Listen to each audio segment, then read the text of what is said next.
Yeah, I'm back. We in here.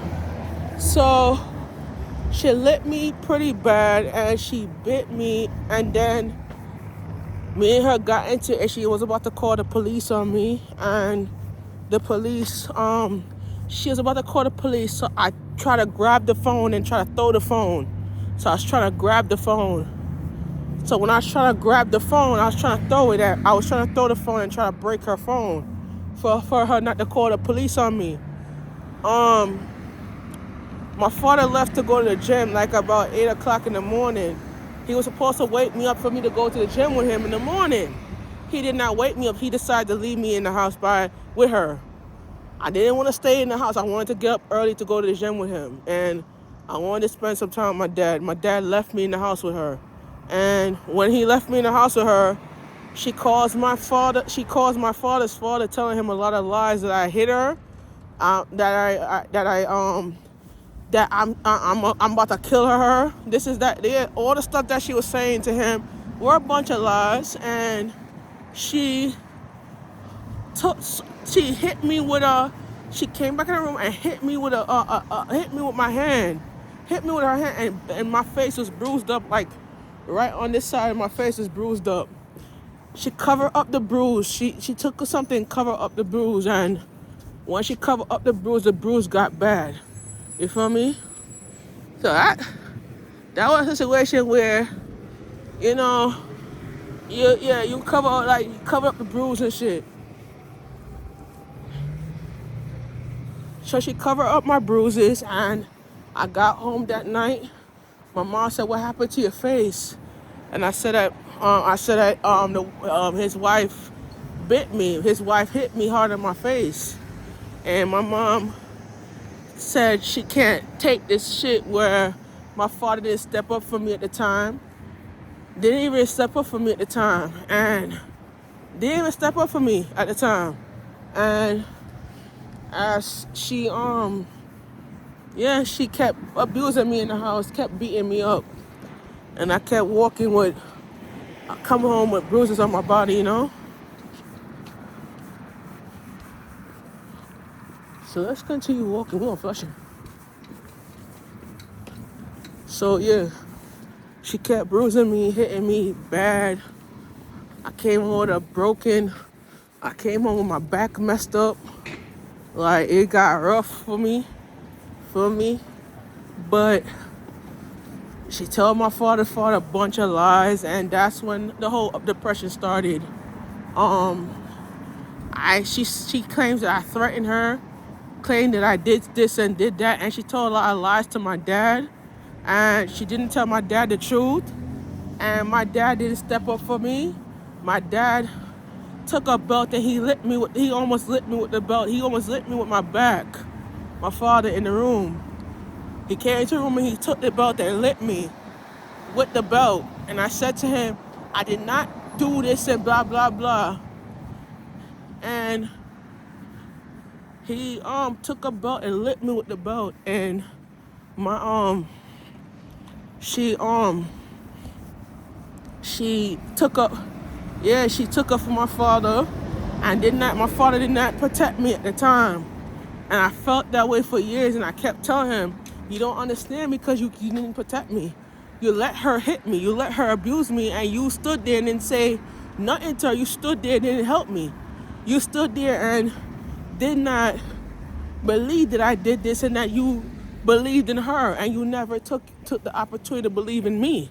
So it got to a point where he kept crying to the ACS worker, said I should be there for Shamika. I didn't mean to do this. It's just like, yeah. My grandma ended up taking me in.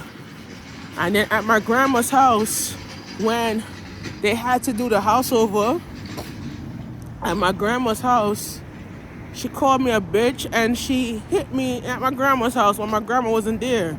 And she took the belt and she took her face and hit me when my grandma wasn't there. And she slapped me. And then she called me a bitch and said I wouldn't be anything in life. She said, that's why you mentally retarded. That's what you get a reader and subscribe, because you mentally retarded. And have her mom talk a lot of garbage about me. Her mother, yeah. And say how how how your mother gave birth to a mentally retarded child. It was a lot of stuff that she was saying.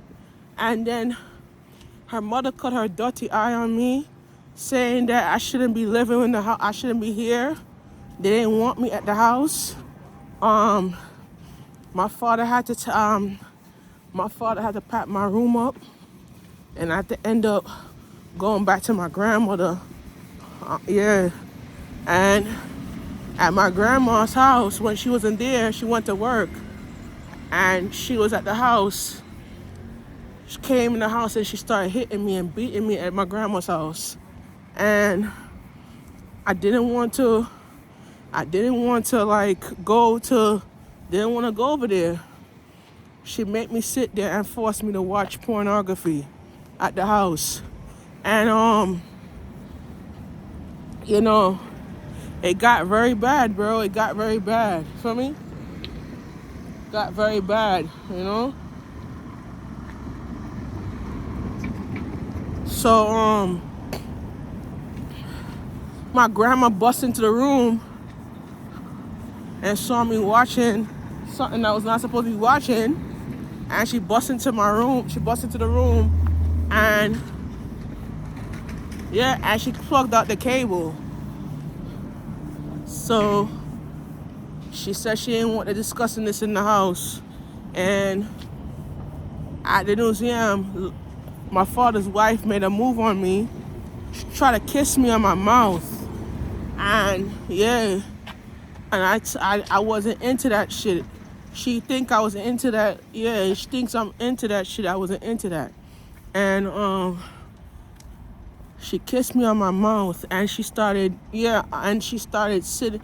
She started in the car. She started taking her hand and she started grabbing my hand and started started touching me, like, you know, and hitting, like, you know, like, I said to my other toy, you know, like when you praying and the person is holding your hand and it's not like they holding it like they like you or you're attractive. Yeah, that was the part right there.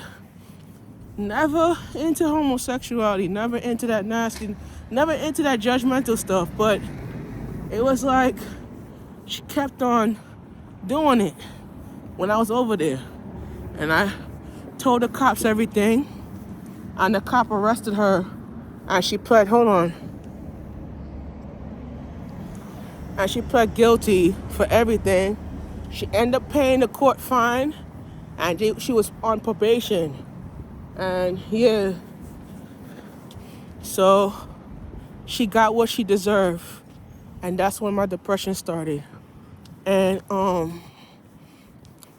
when I was 14, I started dating girls. I was in love with a girl, and that's when the girl broke up with me because of that. So I started dating girls at 14. I had an ex-girlfriend named Treasure Bertrand. I dated her for 3 years. We got engaged actually, and the engagement ended where her mother ended it because her mother didn't want Treasure to marry a Jamaican person or a Panamanian person. So Treasure called me on the phone and she broke it off with me. So that was what it was, you know. But I'm not homosexual, guys. I'm a heterosexual man, attracted to a Jamaican Yahweh woman in her 30s. And to God be the glory, I have a basketball wellness line dropping, and I'm doing camera work. I'm a camera operator. I'm a community producer. And I have a show called The Mental Health Show on Neighborhood Networks. And I'm doing it big. I'm living life. And that's all that matters. So we're here on Flushing Avenue, and we're about to roll out. And I'm going to roll the dice right here. So from here, it's all about growth and understanding, bro. And we're going to be growth, and we're going to have understanding and mental health. You feel me? And that's the testimony of how God changed my life. All right? We out. I'm out.